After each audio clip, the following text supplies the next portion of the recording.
ગરમાગરમ ચા કે કોફીની ચૂસકી લેતા હોઈએ અને અચાનક એક ગરમ ખૂટડો સીધો જીભ પર. અરે આવું તો લગભગ બધા સાથે થયું જ હશે, ખરું ને?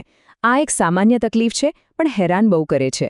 પણ ચિંતા ના કરો, આજે આપણે આ જ સમસ્યાના એકદમ સરળ અને અસરકારક ઘરેલું ઉપાયો વિશે વાત કરવાના છીએ. ક્યારેક એવું બન્યું છે કે ગરમાગરમ ચાનો પહેલો જ ઘૂંટડો લેવાની ઉતાવળમાં જીભ દજાઈ ગઈ હોય? આ એક એવો અનુભવ છે જે લગભગ દરેક જણને થયો જ હશે. એક ક્ષણભરની પીડા અને પછી આખો દિવસ જે અગવડ રહે એ ખરેખર બધું બગાડી શકે છે. હા, ભલે આ સમસ્યા ખૂબ જ સામાન્ય હોય, પણ સારી વાત શું ખબર છે? એના ઉપાયો એનાથી પણ વધારે સરળ અને સહેલા છે. અને સૌથી સારી વાત એ છે કે મોટાભાગની વસ્તુઓ તો આપણા પોતાના રસોડામાં જ મળી જશે. તો ચાલો જોઈએ આ સરળ પણ જબરદસ્ત ઉપાયો કયા છે. સારું, તો ચાલો જરા સમજીએ કે જ્યારે જીભ બળે છે ત્યારે ખરેખર થાય છે શું? ખાલી બળતરા જ નથી થતી, એની સાથે બીજા પણ કેટલાક લક્ષણો દેખાય છે જે આપણી તકલીફને થોડી વધારી દે છે. જુઓ, જીભ બળ્યા પછી એના પર નાના નાના ફુલ્લા પડી શકે છે, સોજો આવી શકે છે અને ભાગ લાલ પણ થઈ જાય છે. અને સૌથી વધુ તકલીફ તો ત્યારે થાય છે જ્યારે કંઈક મસાલેદાર કે ખાટું ખાવાનું મન થાય, કારણ કે ત્યારે તો બળતરા બમણી થઈ જાય છે. તો સવાલ એ છે કે આવી સ્થિતિમાં તરત જ રાહત મેળવવા માટે શું કરવું જોઈએ? જ્યારે જીભ પર બળતરા થતી હોય ત્યારે એવા કયા ઉપાયો છે જે તરત જ કામમાં આવી શકે? ચાલો હવે એ જ જાણીએ. ચાલો હવે આવીએ મુખ્ય વાત પર. અહીં આપણે એવા 5 ઘરગથ્થુ ઉપાયોની વાત કરીશું જે વર્ષોથી, પેઢીઓથી ચાલ્યા આવે છે, જેને આપણે પ્રેમથી દાદીમાના નુસ્ખા પણ કહીએ છીએ. એકદમ સરળ અને એટલા જ અસરકારક. ચાલો શરૂઆત કરીએ સૌથી પહેલા અને સૌથી ઝડપી ઉપાયથી. આ ઉપાય એટલો સહેલો છે કે જીભ બળે એ જ સેકન્ડે કરી શકાય છે, અને એના માટે કોઈ ખાસ વસ્તુની જરૂર પણ નથી. આ એકદમ સિમ્પલ છે. જેવી જીભ બળે તરત જ મોઢામાં ઠંડુ પાણી ભરી લો, એને થોડીવાર મોંમાં જ રહેવા દો અને પછી કોગળો કરી નાખો.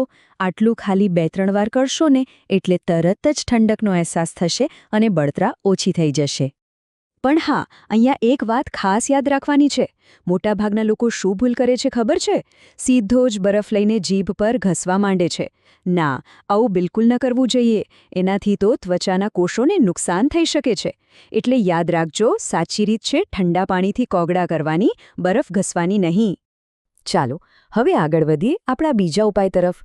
આના માટે પણ એવી જ વસ્તુની જરૂર છે જે દરેકના રસોડામાં પાક્કી મળી જ જાય, અને એ સ્વાદમાં મીઠી પણ છે. હા, બીજું કંઈ નહીં, ખાંડ. જ્યાં જીભ બળી હોય એ જગ્યા પર બસ થોડી ખાંડ મૂકી દો. એને ચૂસવાની નથી, બસ એને ધીમે ધીમે ઓગળવા દેવાની છે.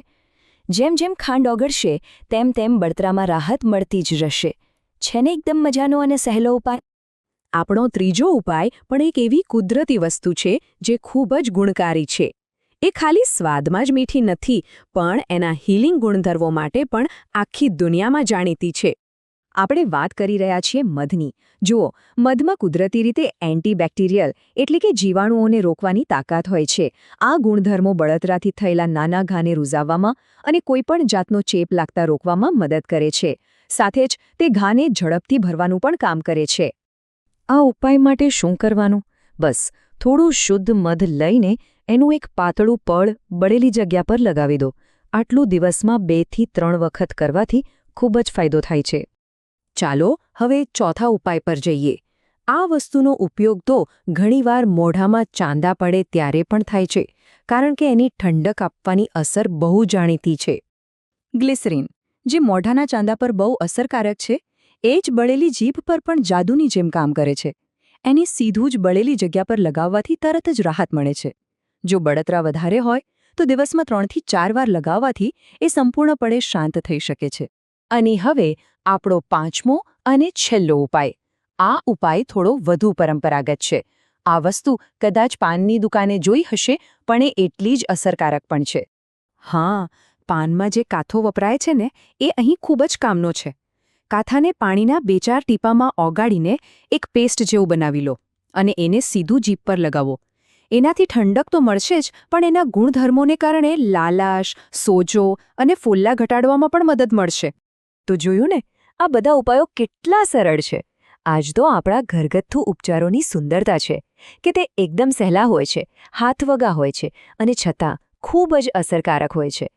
ટૂંકમાં કહીએ તો ઘરેલું ઉપચાર એટલે બીજું કંઈ નહીં, પણ આપણા રસોડામાં કે ઘરમાં સરળતાથી મળી રહેતી વસ્તુઓનો ઉપયોગ કરીને સ્વાસ્થ્યની નાની મોટી સમસ્યાઓનો ઈલાજ કરવો. આ કોઈ જટિલ વિજ્ઞાન નથી, પણ સદીઓ જૂનો અનુભવ અને જ્ઞાન છે જે આજે પણ એટલું જ કામનું છે. તો આ હતા બળેલી જીભ માટેના કેટલાક એકદમ સરળ અને છતાં ખૂબ જ અસરકારક ઘરેલું ઉપાયો.